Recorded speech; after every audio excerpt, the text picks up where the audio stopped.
So, what do you see in the future for your art and for yourself? For myself. I'm sort of, as I mentioned, I'm sort of reinventing myself. And I think I will stay in London, at least for a while, because, as I said, I'm really enjoying it. What I see is, as I mentioned, I do teach, and I love to teach.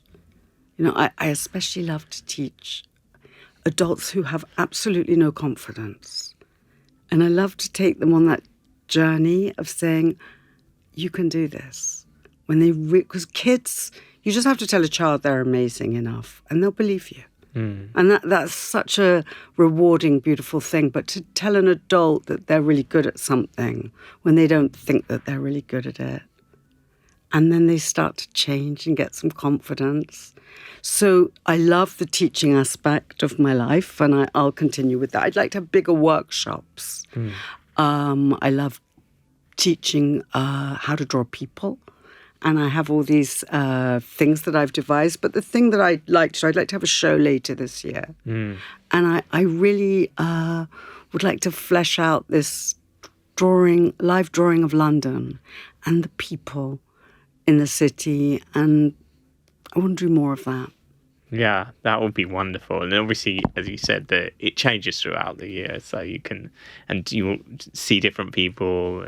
Yeah, and I love to travel. I was in Paris a few months ago, and just literally sitting there on my own. Because what happens is when you have those experiences, I'd seen all over Instagram this Shakespeare bookshop. Oh yeah, and I do a lot of famous one. yeah. So I'm thinking I'd met one of my best friends there, and she'd gone back to Los Angeles with her daughter. I've known them forever. And I'm thinking to myself, what am I going to do? I've seen this on Instagram. I have to go find it. I go and I look at it. Nice, but it's kind of touristy, a little unremarkable. And the guy in there, and I've got my case, which I'm lugging everywhere. And the guy goes to me, you go next door and they're lovely in this little hotel. And you can leave your case there. I went, okay. So I go in, and it's kind of dingy. And the woman starts talking to me, and I finish my drawing. And she told me that it's where, is it Jane Birkin? Used to meet, oh my God, it's all gone out of my head now. You know the beautiful song, Je t'aime? Yeah, of course. What's his name? Serge Gainsborough. And that's where they used to go and meet and have their trysts. So like I said earlier, nothing's like it looks. This dingy little place. And then it suddenly became super romantic and way more interesting than the big drawer, the Shakespeare bookshop. But Paris, I think, is an amazing city to draw in. Yeah, absolutely. And I think there was a time where lots of kind of artists and literary figures gathered together there as well. Oh. There was like James Joyce and Gertrude Stein and Picasso, they were all there. I think that's, if I could do it again, like we were talking about UFOs and etc.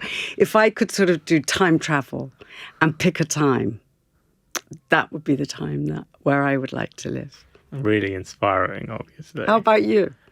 I actually love the 20s.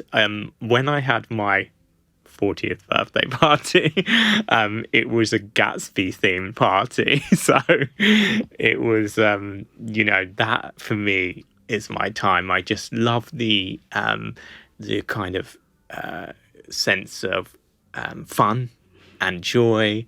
And I like the music and the character and the fashion and everything about it, the sparkle. Were you Gatsby? Well, trying to be.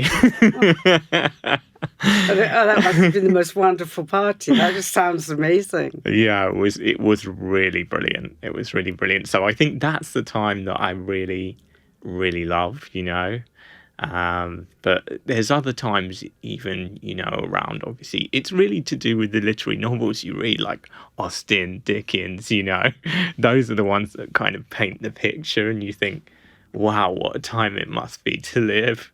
Or Shakespeare even.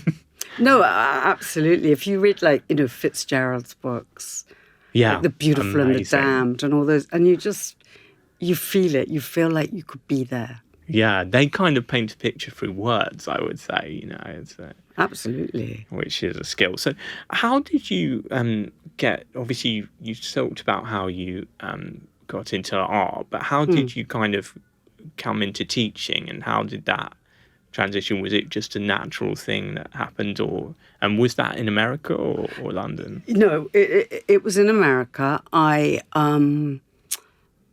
did a little bit of teaching. It's sort of a bit of a long way round to get there, but it's actually quite a beautiful story of what happened. I'd been in London on holiday. I was married. I was married for quite a long time, and so that's why I was in Los Angeles, really. And I'd been in London. I'd gone to a show, and it was Monet and Turner, and I can't remember all the artists, but I remember I'd painted in acrylic up to all those years. I did big projects like murals. I did the airport there and all sorts of things. But I always felt like there was something more. And when I looked at those paintings, and they created this mist, it was just beautiful. And I thought, I don't know how to do that, because really I'm not that good. I could get away with a lot because that was easy, but to be a real painter. And I used to go and get coffee every morning with all my mates. There was like a whole crowd of us before we'd all work, whatever we were doing. And there was an old man who used to go. And when I say old, he's dead now. He's probably watching, because he was like, they're very, very grumpy. And he was an artist, and he had a little studio. And I learned that he had been the in charge of set design for Paramount. He'd done The Godfather. He'd done everything. He was a very talented man.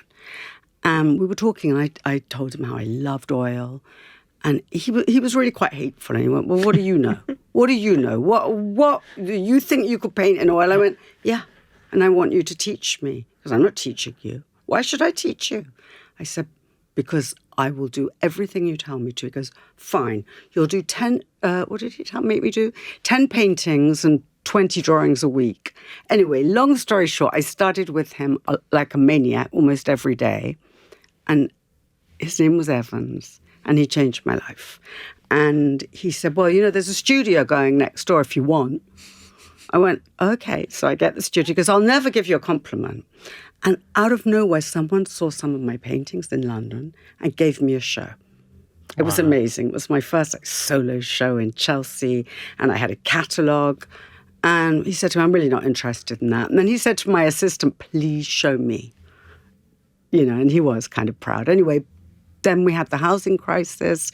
I had the studio, and I started to teach. Again, my sister's idea. She always crops up with these wonderful ideas. And I was in between 3 schools, and it was just crazy busy, and we had a garden. We'd do all these amazing evenings, and then I got on I'm on the faculty of the Brentwood Arts Centre, and it just sort of grew from there. And so he was your teacher, and then you went on to teach other people. Yeah. And not as grumpy.